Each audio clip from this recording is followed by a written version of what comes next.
I have cancer. I have cancer. I have cancer. I have cancer. Am I gonna die? Like, I immediately played out the scenes of my hair falling out. Am I gonna lose weight? And then it's kind of like a ticking clock. Like, I have a death sentence now. Losing everything, like you lose your breasts in cancer. I lost my eyelashes, I lost my eyebrows. I lost my fertility because I'm in menopause now through the drugs they're keeping me on, which, thank God, will keep my cancer from coming back.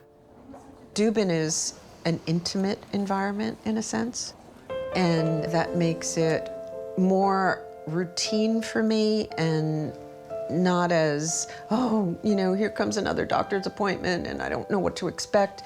It's really just been set up so that I feel extremely comfortable and safe there. Literally, when I walked in those doors and even was greeted at reception, like, they were so kind from beginning to the end, so compassionate. When I was 41 years old, I had 3 young kids. I was diagnosed with breast cancer.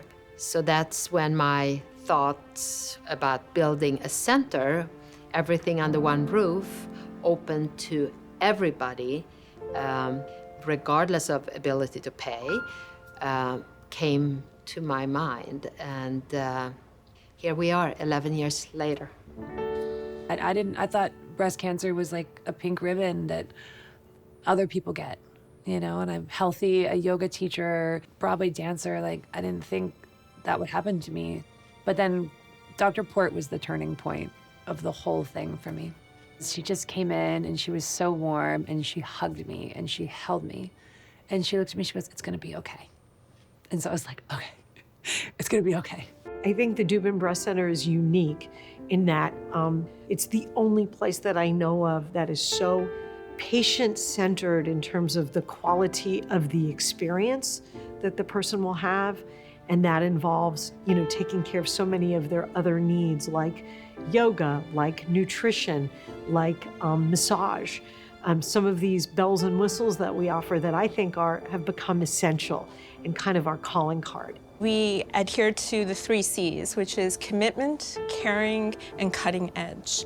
And we aim to provide the best care that's tailored for each individual patient. The Dubin Breast Center is different from other treatment facilities in the wellness and nutrition realm because we do offer meditation, Pilates, yoga, and we really advocate overall wellness for our patients beyond just nutrition, although nutrition plays an important role. Even just getting to have a nutritionist, a massage therapist, like social worker that has saved my life plenty of times. It just really gave me all the resources I need to go through this journey successfully. The cold cap is a device that women can wear on their scalp during chemotherapy that prevents a lot of blood flow and therefore the chemotherapy that's circulating in their body from reaching their scalp. It can result in preserving the hair, preventing hair loss related to chemotherapy. Up until we started doing it here, with the money we raise philanthropically, there was no one that was really offering that regardless of ability to pay. It was remarkable. You know, you just meet those people who just connect with you and you know, like, they've got you. It's a very nurturing environment, and believe me, I don't say that lightly because it is a hospital and I am there for cancer treatment. And nurturing is not necessarily a word that would pop up. There were women that we knew from the church that worked at Dubin. Those women also knew my husband, and that's how I was connected. They recommended Dubin, and I was diagnosed at the start of the pandemic, so going to Dubin and knowing that there were people there on the Dubin team, and the recommendation that they gave was that you must stick with Dubin. Like, they're amazing doctors there.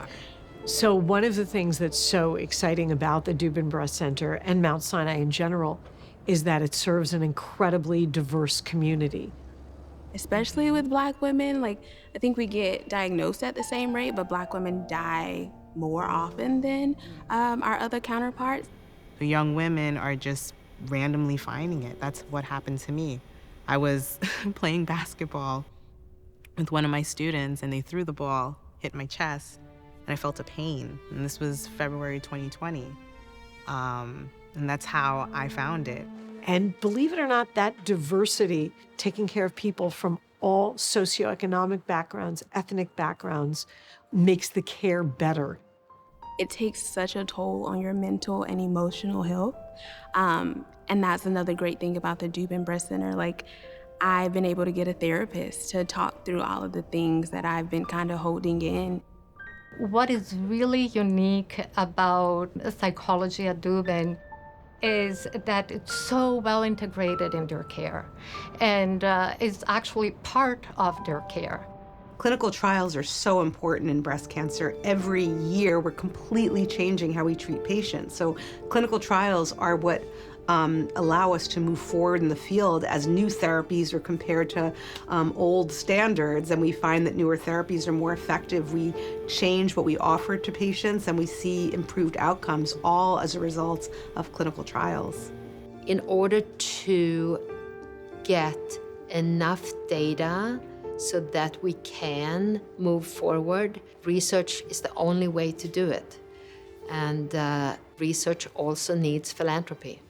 They really became my second family, you know, at a time where I needed family. They form these very special bonds with our patients that don't go away. I always feel like everybody's invested in my good health. And I don't know if you can really ask for much more than that. It just meant the world to me that they were so gentle and caring with me, and that kind of just melted away the anxiety that I had. Best doctors in the world. You know, they're the ones that write the studies, really, you know. A part of me does miss the Dubin Breast Center. It sounds crazy, but there's like an attachment that you form. So when your appointments are few and farther away, it's like sad. I get excited to get out of bed every morning because I absolutely love my job. I feel so fortunate. We all share the same goal, the same vision, the same dream, which is to deliver the best possible care for breast cancer that exists. I'm a survivor. I feel good. I will fight. I'm cancer-free.